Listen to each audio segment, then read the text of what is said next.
جەماوەرێ دهۆکە ڕەنگین هەواڵێت هێژە گەلێک خۆشحاڵم ئەڤڕۆ لە درێژەی بەسەرکردنەوەی کەمپینەکانی بانگەشەی لیستی 162 یەکێتی لە شار و شارۆچەکانی کوردستان و ناساندنی کاندیدەکانی یەکێتی قوبات تاڵەبانی سەردانی بادینانی کرد و لە یەکەم وێزگەی سەردانەکەشیدا چووە دۆک و لە ڕێوڕسمی ناساندنی کاندیدەکانی لیستی 162 یەکێتی ڕایگەیاند. لیستی 162 یەکێتی لیستی سەرۆک مامجەلال و شەهیدانە و پێویستە هەمووان پشتگیری بکەن.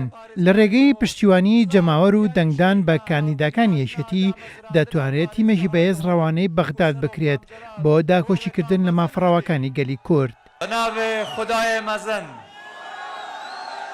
جەماوەرێ دهۆکە ڕەنگین هەواڵێت هێژە گەلێک خۆشحاڵم ئەڤڕۆ وەم پێک بە بەشداریە مەراسیمە پشتگیریە لیستە ژمارە 162 لە پارێزگاها دهۆک دەکەین.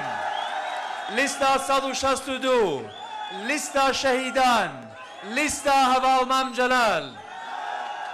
هەواڵان ئەف بانگەشە هەفدەمە دگەل نزیک بوونا بیرهاتنا دامەزراندنا پارێزگاها دهۆک کو سەرۆک مامجەلال ڕۆڵێکا مەزن هەبێ لەو ڕادکارین بێژین پارێزگەها دهۆک پارێزگەها مامجەلال. هەروەسا ئەف مەراسیمە هەفدەمە لەگەڵ نزیک بوونا دامەزراندنا یەکەم کەناڵێ تەلەڤیزیۆنی لە کوردستانە ئازاد کو لە زاخۆە دەلال سەربڕیارە هەواڵ مامجەلال هاتیە دامەزراندن. ئەم پیرۆزباهیە وان دوو بیرهاتنت گرنگ لە جەماوەرە کوردستان بەگشتی و جەماوەرە دهۆک بە تایبەت بکەین. هەواڵان ئەف هەڵبژاردنە بۆ پەرلەمانی عێراقیە. ئەم دخوازین تیمێکا شارەزا و بەهێز و پسپۆر بچێتە بەغدا و شەڕی یاسا و دەستوری بکات. شەڕێ چەسپاندنا سیستەما دیموکراتیا بکات. هەروەها سەنگەرێ ئاشتی و پێکەوە ژیانێ قایم بکات. دیفاعێ لە مافێت گەلێت کوردستانێ بکات. تیمێکا بە قووەت دکارت جارێک دن پرسە مادە 140 و شەراکەتە ڕاستەقینە و تەوافقە سیاسیە و ڕاگرتنە هەفسەنگی جێبەجێ بکات. کو ئەبە ڕێبازە دروستە سەرۆک مامجەلالە. هەواڵان پێویستە ئەم هەمووی بە شەو و ڕۆژ خەبات بکەین بانگەشێ بکەین هەوڵ بدەین بۆ سەرخستنا لیستە یەکێتی لیستە شەهیدان لیستە سەرۆک مامجەلال. سلااو لە جەماوەرە پارێزگای دهۆک سلااو لە گیانی شەهیدان ئیدی هەر شاد و سەربلند و سەرکەفتی بن. قوبات تاڵەبانی بانگەشەی هەڵبژاردننی لیستی 162 یەکێتی نیشتیمانی کوردستانی لە قەزای زاخۆ بەسەر کردەوە لە وتێکدا بۆ جەماوەر و لایەنگرانی یەکێتی ڕایگەیاند. هەرێمی کوردستان ڕوبەڕووی مەترسیێکی گەورە بووەتەوە کە تەنها بە هاوسەنگی نێوان هەولێر و بەغداد دەتوانرێت چارەسەری ئەو مەترسیە بکرێت. ئاماژەی بۆ ئەوەش کرد پێویستە کێشەکانی هەرێم لە چوارچێوەی یاسا و دەستور چارەسەر بکرێن. لەبەر ئەوە پێویستە هەمووان کار بۆ سەرخستنی لیستی 162 یەکێتی نیشتیمانی کوردستان بکەن. هەواڵێت هێژە سلااو لە زاخۆیە دەلال کوڕێت خابوورە تێکۆشەرە زاخۆیە. ئەس گەلک کەیف خۆشم کە ئەس دبێرێ لەگەڵ وام ئەمڕۆ بۆ سەرخستنا لیستە 162 لیستە شەهیدان لیستە مامجەلال. خودزانن ئەف هەڵبژاردنە بۆ پەرلەمانی عێراقیە بۆ نارنا تیمێکا بەهێزە بۆ پەرلەمانی عێراق.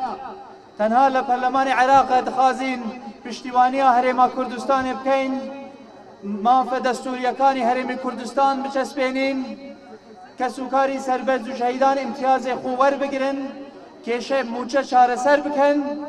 بۆیە لازمە هەمیمان پشتیوانی لیستە 162 بکەین لیستە شەهیدان لیستە یەکێتیان نیشتیمانی کوردستان. بەڕێزان کوردستان خەتەرێکی گەورەی لەسەردایە. ئەم خەتەرەش بەڕێخستنەوەی هاوسەنگی لە نێوان کوردستان و عێراقا چارەسەرەکرێت. کێشە گەورەکانی کوردستان ئەمڕۆ لە بەغایە چارەسەرەکرێت. بۆیە داواتان لێ یەکەم، داوا لە ئێوەی تێکۆشەرەکەم، پشتیوانی لیستی خۆتان بکەن، پشتیوانی کاندیدەکانی خۆتان بکەن، پشتیوانی یەکێتیەکەی خۆتان بکەن، پشتیوانی ئەم کۆمیتە تێکۆشەرە بکەن بە سەرکەوتووی ناوی خۆتان، دەنگی خۆتان تۆمارکەن لە داستانی سەرکەوتنی یەکێتی نیشتیمانی کوردستان لە 12/5 لەسەر سندوقەکانی دەنگدان سەرکەوتنێکی مەزن بۆ هەرێمی کوردستان، بۆ یەکێتی، بۆ مامجەلال تۆمارکەن، هەر شاد و سەربلند و سەرکەفتی بن.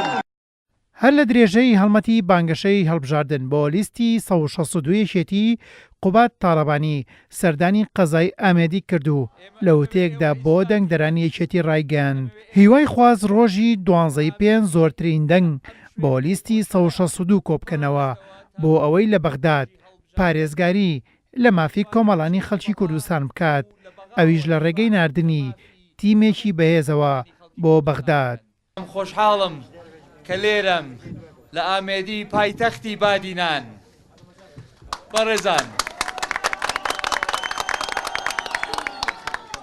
بەڕێزان زۆر خۆشحاڵم کام جۆش و خرۆشیە ئەبینم.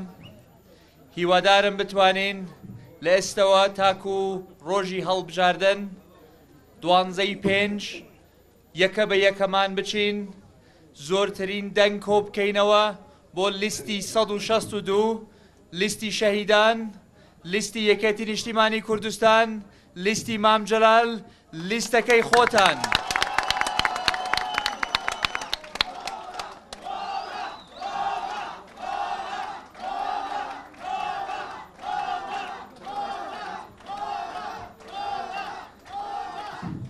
ئەمەوێ ئێوە ئیسپاتیکەن کە ئامێدی کە ئەم شوێنە تێکۆشەرە پڕە لە یەکێتی خوێن سەوز، پڕە لە یەکێتی ئازا، پڕە لە یەکێتی کە ناترسێ، چاو نەترسە، ئامادەیە لە ڕۆژی هەڵبژاردن بچێتە سەر سندوقی دەنگدان، ناوی خۆی و دەنگی خۆی تۆمار کات، تۆماری کا لە داستانی سەرکەوتنی یەکێتی نیشتیمانی کوردستان لە ئەم هەڵبژاردنەیە. پشتیوانی لیستەکەی خۆتان بن، پشتیوانی کاندیدەکانتان بن، پشتیوانی ئەو دڵسۆزانە بن کە ئەتوانن بچن بۆ بەغا و لە بەغاوە دیفاع لە مافی هەموو کۆمەڵانی خەڵکی کوردستان بکەن. بەڕێزان ئەم هەڵبژاردنە بۆ پەرلەمانی عێراقە، ئەم هەڵبژاردنە بۆ ئەوەیە ئێمە بەهێزترین تیمی یەکێتی بنێرین بۆ بەغا تاکو شەڕ بکەن لەسەر مافە دەستوریەکانمان، شەڕ بکەن لەسەر دابینکردنی موچە و گوزەرانمان، شەڕ بکەن لەسەر چارەسەرکردنی کێشەی ناوچە جێناکۆکیەکان، شەڕ بکەن بۆ پابەندکردنی عێراق بەو دەستورەی کە هەڤاڵ مامجەلال شەڕی لەسەر کرد و واژووی کرد و هێنایە سەرخەت. لە ناحەیەی شیرازێش قوبات تاڵەبانی لە وتێکدا بۆ جەماوەریەکێتی ڕایگەیان ئەشێتی هێزی گەنجی ڕاستەقینەی لەگەڵدایە بۆ بنیادنانەوەی وڵاتێکی ئارام و سەقامگیر. دەبێت ئایندە بێتەوە دەستی یەکێتی بۆ نێشتنی ئاڵۆزی و نیگەرانیەکان. یەکێتی هێزێکە کە هێزێکی ڕابردوو بوو، هێزێکە کە خەباتی کردبوو، یەکێتی هێزێکە کە ئەمڕۆ خەباتەکە، یەکێتیش هێزێکە کە بە ئەم گەنجانەشەوە کە لێرە لە بەردەممانایە ئیسپاتیەکا کە ئێمە هێزێکین کە نەوەی نوێی ڕاستەقینەمان لەگەڵایە، کە نەوەیەکی نوێی ڕاستەقینەمان لەگەڵایە کە ئەبێتە هێزێک بۆ بنیادناتی وڵاتێکی ئارام و سەقامگیر. سەفین لە بن بێ یەکێتی لە بن نایە، ئەوە وازەحە، ئەوە وتراوە، هەڤاڵ مامجەلال ئەمەی وتووە، ئێوەش ئیسپاتیەکەن، ئێوە ئەیسەلمێنن، ئێوە ئەیسەلمێنن کە یەکێتی ئەو هێزەیە کە ئەتوانێ سەری کورد لە عێراقا بەرزکاتەوە، کوردستان بخاتەوە سەر ڕێچکە دروستەکەی خۆی و نەیەڵێ چیتر یاری بە ئایندەی کۆمەڵانی خەڵکی کوردستانە بکرێ، ئایندەی کۆمەڵانی خەڵکی کوردستانە بێتەوە بەدەستی ئێمە، بێتەوە بەدەستی یەکێتیە ڕەسەنەکان، بێتەوە بەدەستی ئێوە و لێرەش ناوەستین. دوای ئەم هەڵبژاردنە بەرەو کۆنگرە ئەڕۆین بەرەو کۆنگرەیەکە ڕۆین بۆ نوێکردنەوەی حزبەکەمان بەرەو جوانترکردنەوەی حزبەکەمان بۆ نەهێشتنی ئاڵۆزی و نیگەرانی ناو حزبەکەمان دوای کۆنگرەش بەرەو هەڵبژاردننی کوردستان بۆ پەرلەمانی کوردستان و بۆ حکوومەتی نوێی کوردستان هەر شاد و هەر سەربەرز و هەر سەرکەوتوو بن هەماڵینە. یەکێتی نیشتیمانی کوردستان بە شێوەیەکی بەرفراوان هەڵمەتی بانگەشەی بۆ لیستی 162 یەکێتی دەست پێ کردووە بۆ پشتیوانیکردن لە کاندیداکان و ڕەوانەکردنی تیمێکی بەهێز بۆ بەغداد بۆ پارێزگاریکردین لە مافە دەستوریەکانی کورد و بەدەستهێنانەوەی ئایندا. مافە دەستوریەکانی هەرێمی کوردستان بچەسپێنین کە سوکاری سەربەرز و شەهیدان ئیمتیازێ خۆ وەربگرن.